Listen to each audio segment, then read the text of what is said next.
Do you worry that in Congress, like you said, this flu kazoo could be made partisan? I think certain issues are made partisan. People will say, climate change is a Democratic issue, or immigration is a Republican issue. How do you bring these back so that Congress is debating them in a bipartisan manner? Look, we often, I think, don't look at them almost through an economist lens. I talk about immigration a lot. I'm from Arizona. But one of the ways we try to talk about it is understand what are the two ways you make the working poor much poorer. Inflation, because much more of their income goes to that rent and that food and that fuel. So the inflation cycle we've had over the last 12 months is crushing the working poor. But the other thing the literature says, and this isn't Republican or Democrat, it's academic literature, it's the math, is when you put in a couple million people with similar skill sets. So if you're part of the working poor, what do you economically sell? Mostly your labor. You hang drywall, you do this or that, and then you flood the economy with people with similar skill sets. There's some great articles out there that talk about what you've just done is you've either devalued this population's labor or made it so the ability for them to raise the value of the labor they provide, they flatten out. So we can show you literature that says what's happened at the border this last year, will make the working poor poorer for the next decade. But no one here is willing to sit and read the article that goes on and on and on and get to the punchline at the end saying the model says what we've done at the border, we're making poor people poor. And then you add inflation on top of that. If we would do the debates based on its actual math, its actual facts, is that Republican or Democrat? It's human, but it's also the facts. But immediately you'll get someone that's going to say, well, you don't like this population or you don't like that, and because that's easy and it's a cheap shot, because it avoids having to there's no intellectual capital you have to expend on it. And you mentioned that the demographics of the U.S. are sort of what's driving some of this debt, the rising population. Is there a way for immigration to fix those demographic problems and increase economic growth? It does not fix it. It can have a benefit, particularly in the margins. One of the first things you have to do is you have to stop importing poverty. And I know that's uncomfortable.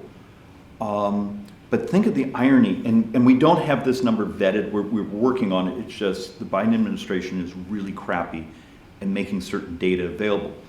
But we think in the last year or two, we've had a couple million functionally illegal crossers, but also legal immigration may be down as much as 1.7 million. I mean, we're trying to vet that number. But if you look at the profile of legal immigration, these are people often with advanced skills, certain talents. These folks substantially have actually an economic plus side. They grow the economy. It's uncomfortable to talk about it, but it's the math. This population that crosses illegally actually end up becoming a GDP or economic burn. They require much more social services. They don't actually have advanced skills to deliver to the society. So if you focus on more of a talent-based immigration system and stop the importation of poverty, this causes growth. And that just becomes one of a multi-legged stool of the things you have to do for economic expansion. And the elegance of this, of a talent-based immigration system, I don't care about your gender. I don't care about your race. I don't care who you cuddle with. I don't care about your religion. We only as a society care about the talent you bring to our society. And this may be worth you looking at in the future. I have an argument that's saying, for the world, the battles over hydrocarbons or rare earths, that's in the past. I believe the future conflicts in the world will actually be over smart people. The entire world, other than part of sub-Saharan Africa, is in a fertility bust. Even China, those fertility bust. But there's a hunger for people with skills, and you're starting to see countries changing their immigration systems to get those smart people, and that's one of the things we're going to be competing with in the coming decades.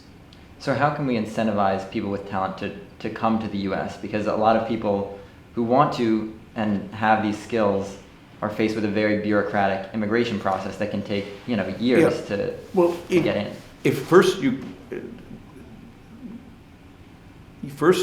you have to lock down the southern border, and the reason is the United States society is not going to trust us saying we want these talented folks to come in, while by the same time you have a couple million crossing illegally. You have to demonstrate you're taking population dynamics of the United States seriously, and you can't just do this without taking care of that. That's unfair. And then you start to look at what are society's needs. In my community, I have one of the largest university in the United States, and I hear over and over, I actually had this conversation last month, a young man doing, I think, a PhD in quant from Ireland, but he's going to have to go back to Europe instead of being able to stay in Arizona. That's insane. We spend our resources to help this brilliant young man get his PhD in something we actually need. And our immigration system functionally says, well, we're so sluggish. And then if it's true, then under the Biden administration, because so much of the State Department and those things functionally shut down over COVID, we're a year or so behind just processing the folks we wanted. Back to technology. My argument has always been there's a much more technology way to process and the weeding out of the talents we want compared to those that, how do you move the State Department into this century technology-wise for immigration enforcement? And what are so you're saying technology, automation maybe, what are the other ways that we could move this forward so people aren't stuck having to go back home after completing a PhD in the US? It's the way we do sponsorships, but I also am a believer that, like in the H1, there's also some technology ways where we can find out when certain businesses are scamming the system. Saying, hey, we needed this type of computer programmer, we couldn't find one. Our ability to say, did they properly advertise? Did they really look? Were they actually paying market rates? And there's actually some who've talked about that part of that system the enforcement of that could be made much more elegant instead of almost a paperwork complaint system as we have today. And what about Americans who have been here since they were 2 or 3 who might have come to the U.S. illegally, not by choice?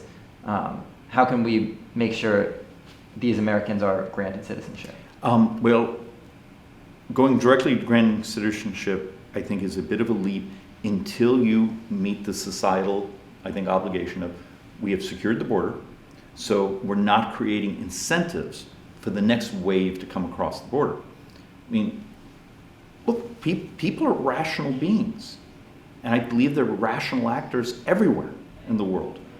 If you have an administration that looks like they put out the welcome mat, it was rational that we'd have multiple millions cross our border.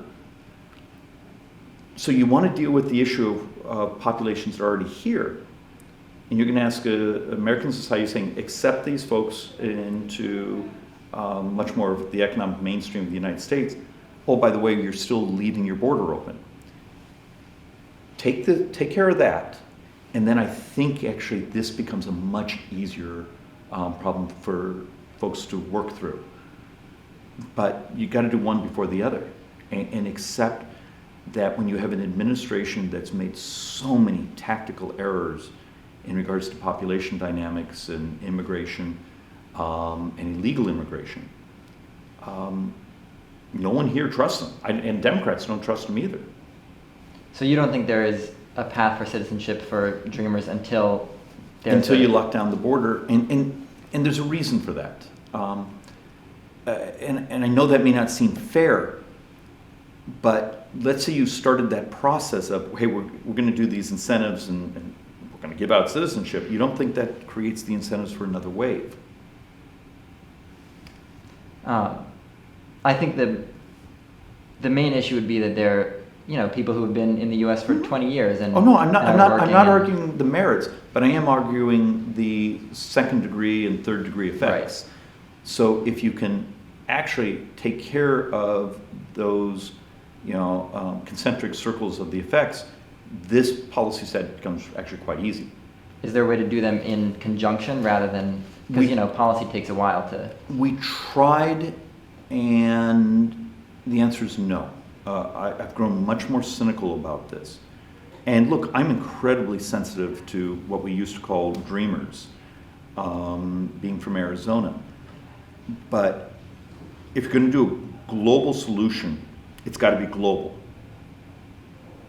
And what we find, particularly here in Congress, folks want to pander to one sympathetic population without dealing with the big problem that is, I did a police ride-along a couple of weeks ago. The amount of homelessness, fentanyl, drugs, and other things that are the second-degree effect of what's happening on my southern border. The human misery I was seeing in some of my neighborhoods. We talk about populations presenting themselves at the border, but we almost avoid the discussion of how many lives are being lost and the misery and the price of drugs crashing this last year because that border's open. So deal with this, and this doesn't have to take a long time. We were well on our way. Look at our illegal crossing dynamics a year ago. And to get back there, I think actually makes now dealing with everything else much easier.